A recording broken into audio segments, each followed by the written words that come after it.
Welcome to DTNS Experiment Week. All this week, DTNS is on summer vacation, but in its place is Experiment Week, where our producers and contributors are trying out new show ideas and releasing them right here on the DTNS feed. Enjoy.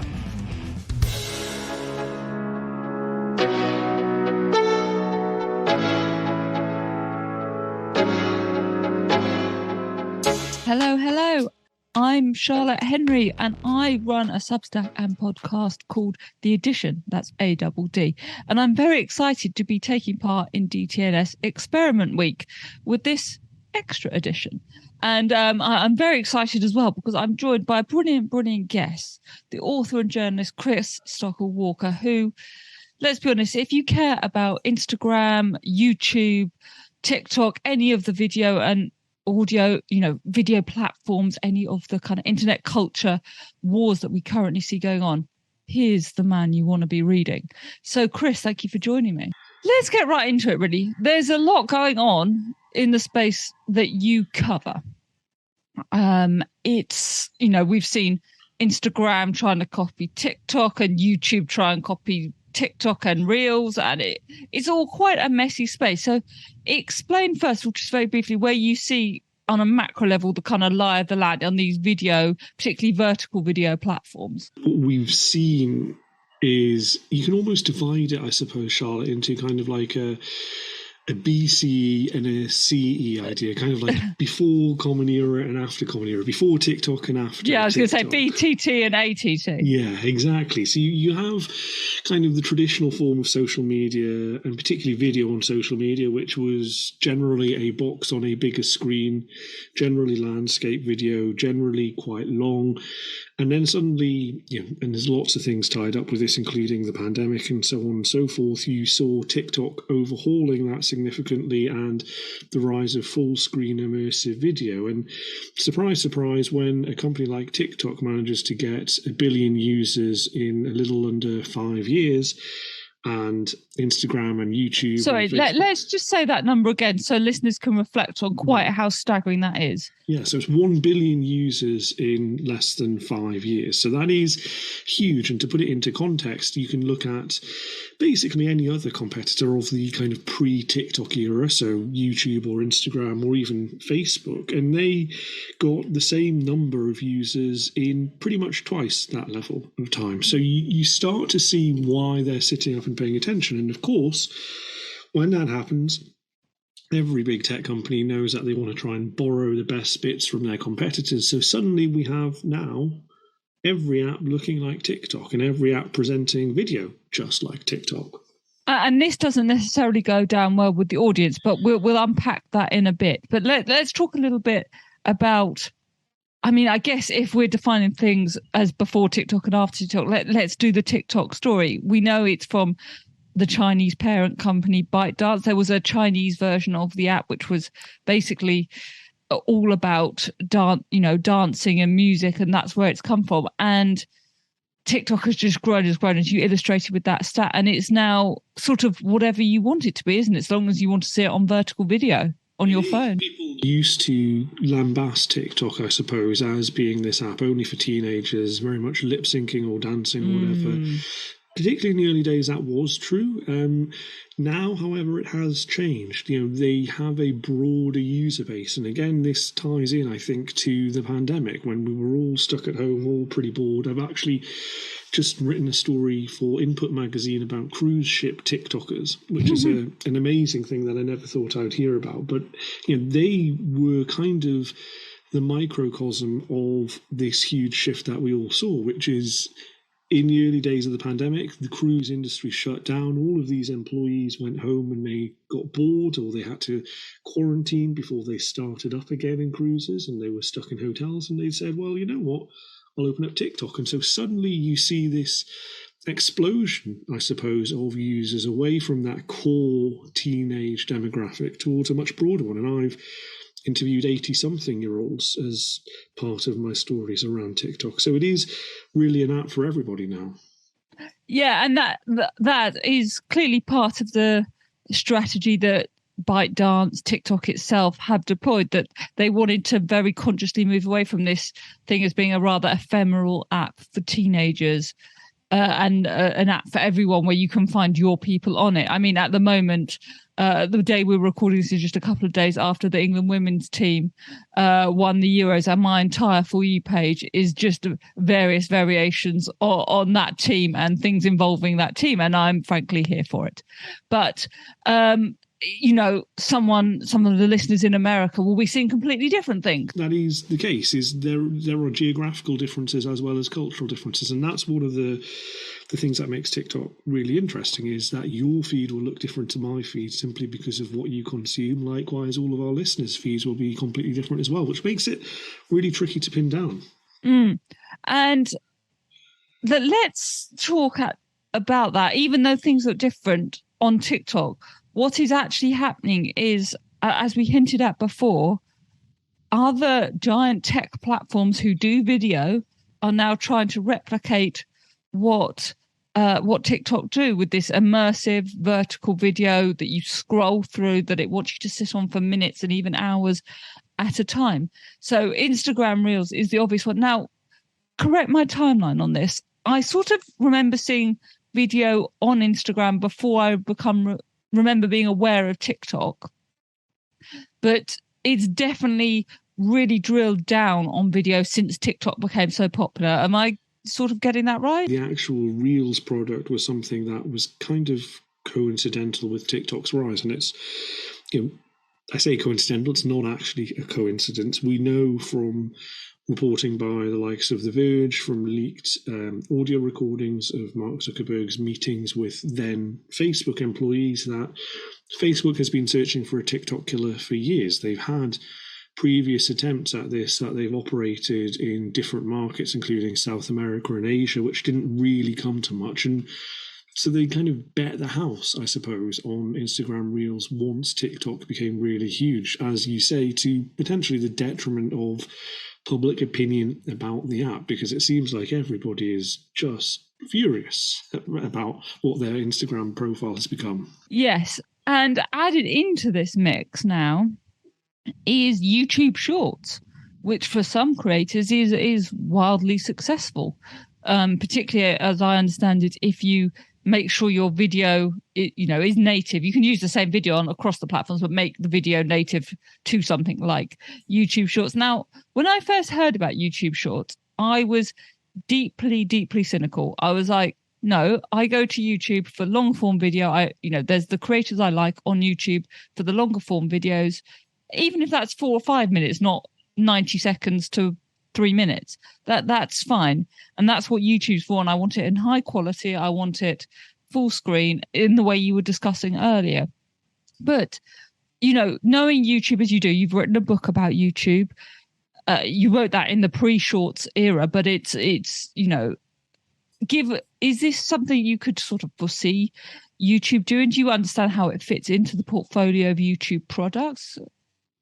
Truthfully, I didn't foresee it, in large part because YouTube was so dominant when I was writing the book, and therefore it's obvious that it would be really, really key for them to actually use that. But what I think is really interesting, I've seen an external pitch deck that YouTube shows to partners about shorts, is that they highlight actually that this has kind of been in YouTube's DNA from the beginning. So they pointed out that their very first upload, which was Jawed Karim at the local zoo, entitled Me at the Zoo, in front of a load of elephants, they point out that was actually 18 seconds long, which ironically, when you look at kind of the length of video that we're consuming now, is something similar. So it's obvious that they're trying to do this to head off TikTok. They point out that this is kind of the way that it's gone. We had our attention spans hugely expanded, and then suddenly we're contracting more. So makes sense, but I think they're kind of shoehorning that narrative a little bit of this was always what we did on YouTube, but it's not really, because we watched a lot of YouTube on TV in recent years. Absolutely, it's become, and particularly if you ask kind of, dare I say it, those people that are younger than us, Chris. For them, YouTube is the TV. the truth is, I don't think people, in their teens and whatever, particularly care what device they're watching a YouTube video on the big 4K TV in their house or the smartphone. But it's interchangeable with something like another streaming service, and Netflix or whatever, isn't it? It's one of those, and particularly because it's, some people will pay for the premium product, but a lot of people will have it for free. They see it as the alternative at a time when streaming fatigue is kind of hitting us all, and we don't want to fork out for so many different products. It's a cheap, easy, free way to essentially get the world knowledge. It's not for nothing that YouTube is kind of the world's second most visited website, because it is essentially a huge search engine of information that we like. Yeah, the world's biggest search engine is Google. The second one is the video platform they own.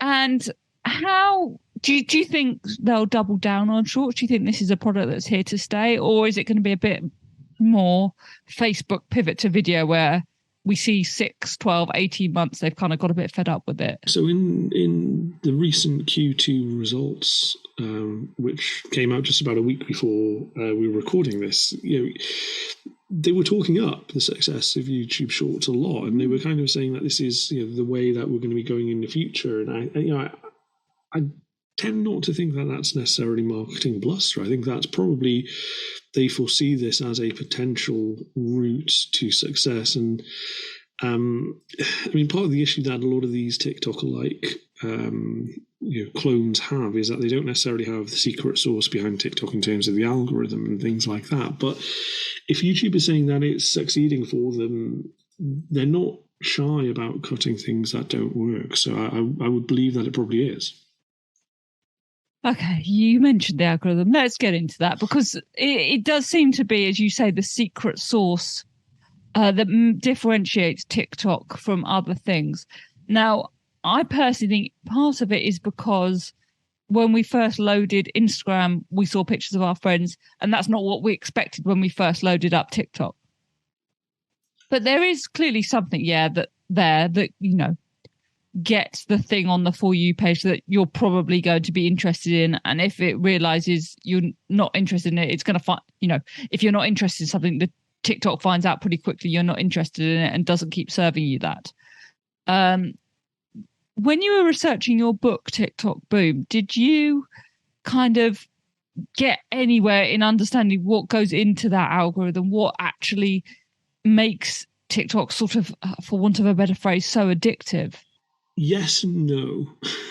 Okay. And as with, to be honest, that seems to be the answer most journalists who go into this give. Yeah, as with all of these things, the people who are outside of TikTok say that they've got it cracked and they know what's working, and there are lots of kind of people who sell their knowledge supposedly of reverse engineering the algorithm to how it actually works in order to benefit other video creators. And you can believe or not to what extent they actually know stuff, but they tend to say that it's the engagement, it's the replay rate, it's the amount that you share it, it's the comments, it's the likes, things which seem pretty self-evident to us all.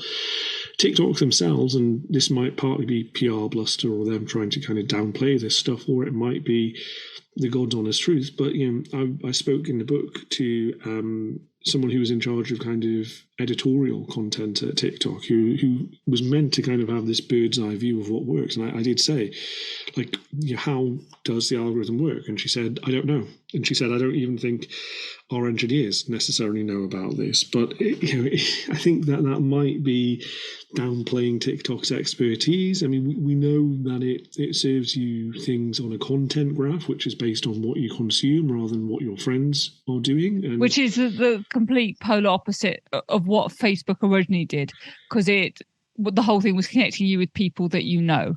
Yeah, and that's the big shift, and that's actually also why people have been quite so vehement in their opposition to how Instagram is changing, right? Because they saw Instagram as kind of maybe one of the last vestiges of this old era of social media that they loved, of people-led stuff. And now you just get flung content at you like you're throwing spaghetti at a wall and seeing what sticks. And eventually something does and they narrow it down. But it's very, very impersonal in comparison to perhaps the relationships that we built up with previous content creators. And we can't, when we're talking about TikTok and just how quickly it has risen to such dominance, we can't really get away from the politics of it. You and I are having this conversation just a couple of days after House Speaker Nancy Pelosi flew to Taiwan, and that caused a huge backlash from China. And we've seen what here in the UK at some of the interviews and hustings about for the candidates to be the next prime minister and the leader of the Conservative Party here. TikTok has come up in TV debates where people are, when they're asking, what are you going to do about China, to paraphrase, TikTok is one of the things there. This company is not just another social media company. It has, to my perception anyway, a greater global and geopolitical significance. And you found this in a recent story you did for Gizmodo, where you got leaked some documents. You can tell me how you got those off air. And in those documents, you saw PRs at TikTok were told to downplay the China Association, I believe is the quote. I think it's interesting because TikTok has managed to find itself holding the parcel while the music stops, essentially. They're in real trouble because there is a groundswell of opinion that we now dislike tech, and we've identified the issue as TikTok, and we're kind of connecting China and all the geopolitics that goes with that up in our malcontent about basically how big tech operates. And it is notable that, as you said in the lead up to this question, that TikTok PR does say to downplay the China connection. It says to downplay the link to the parent company ByteDance. It says to downplay any mention of artificial intelligence. And I think that's because, well, for a number of different reasons. Number one is, we have a broader kind of shift in global geopolitical power where China is starting to displace Western countries. And we see that most recently with Nancy Pelosi's journey to Taiwan and the kind of huge impact that that's had. But then also, it was made an opponent by Donald Trump, who was trying to promote an America First thing. And we can't forget that, for the best part of 2020, it wasn't Joe Biden that was Donald Trump's political opponent on the campaign trail. It was actually TikTok. And that bleeds through, I think, to public perception. As to whether that's actually an issue, well, nobody has yet managed to find really significant evidence that there are huge things to be worried about here, although everybody does keep trying. And, we might well find that in the future. I can't guarantee that we won't, but I think that we've diagnosed a problem, which is that big tech takes a lot of our data and it smushes it all together and then it uses it in ways that are maybe slightly questionable. We've kind of pinpointed the problem, the cause of that, as TikTok, when actually maybe it's something broader that we need to consider about all big tech companies. Do you think that's right? I mean, I'm not sure, actually. I totally agree with you there. I think there was a bit of a backlash on the data thing with a big backlash on the data thing with Facebook. And, this is a whole separate show, which we could have and a whole different conversation. But I think Facebook handled those multiple incidents around data very, very, very badly. And, the DTNS team have covered those extensively. But I think TikTok, there is an extra element to it for those that... most users do not care who the parent company of TikTok are. They just like the creators they follow. They like making the fun videos. That's enough.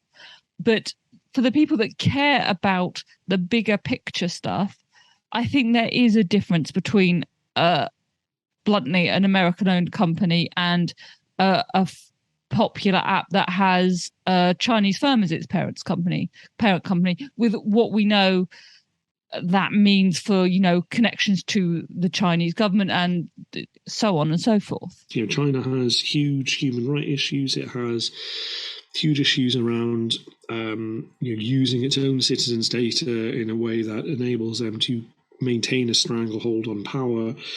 TikTok, for its part, says that it's never been asked by the Chinese government to hand over data. It never would, even if it was.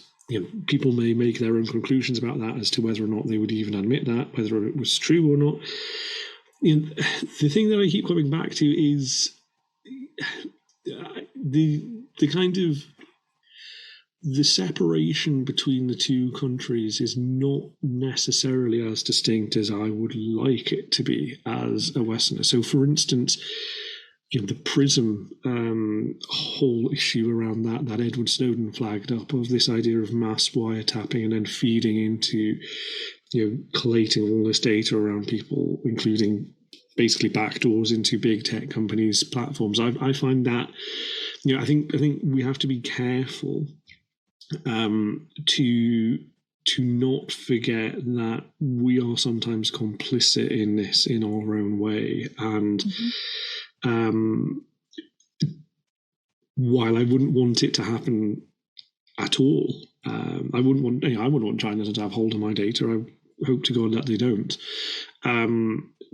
But I also wouldn't want necessarily the US government to be pouring through all my emails and everything that I look at. And evidence does show that maybe they have in the past. Is there an existential threat, do you think, that a government in a major Western power could go, not anymore?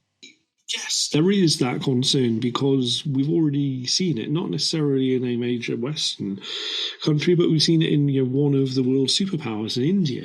TikTok does not exist in India anymore because they banned it back in sort of one of the recent summers that we saw, because of exactly those national security risks, which, whether or not you believe that was actually the case, or if it was kind of geopolitics being dressed up as a valid reason to do that, is kind of, your mileage may vary on that sort of thing. But the consequence is still, in a major democracy, a major country in the world, there's no TikTok. Yeah, that's the end result. Yeah, and we came close to that in the middle of 2020 with Donald Trump's kind of single-handed attempt to do that. We don't yet know fully what the Biden administration is planning to do. In the immediate aftermath of the election and Biden starting his presidency, I thought that actually TikTok was potentially in more danger than it was under Trump, because under Trump, to excuse the pun, the charges were trumped up. They weren't necessarily correct, but you could find it very easily dismissible in a court of law. With Biden, you kind of assume that things will be done a bit more by the book. There'll be less kind of extortion-y elements around that. And therefore, if they do find something, then they will be probably on harder ground to actually enact any sort of punishment that they wanted to, were there to be something that was at risk there. And judging from your reporting, this is genuinely something that people within TikTok are worried about and thinking about quite a lot. Yeah, they go to huge pains to try and distance themselves from that China connection, because I think they're conscious of just how toxic it is. I mean, the perfect example that I always point out is TikTok will very, very readily admit to the fact that its parent company, ByteDance, is based in the Cayman Islands, which is a tax haven, like a very, very well-known tax haven.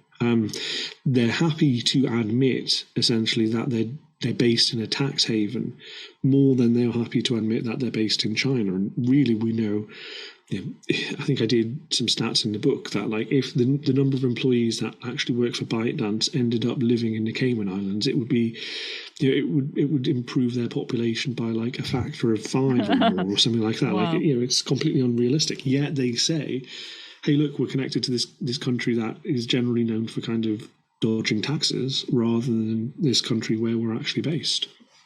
Well, I mean, all this element to it is fascinating, but let's go back to the fun side of TikTok and the fun side of video creation. Obviously, this plethora of platform means there's lots of people wanting to get in and create stuff and do stuff. How are people actually making real money?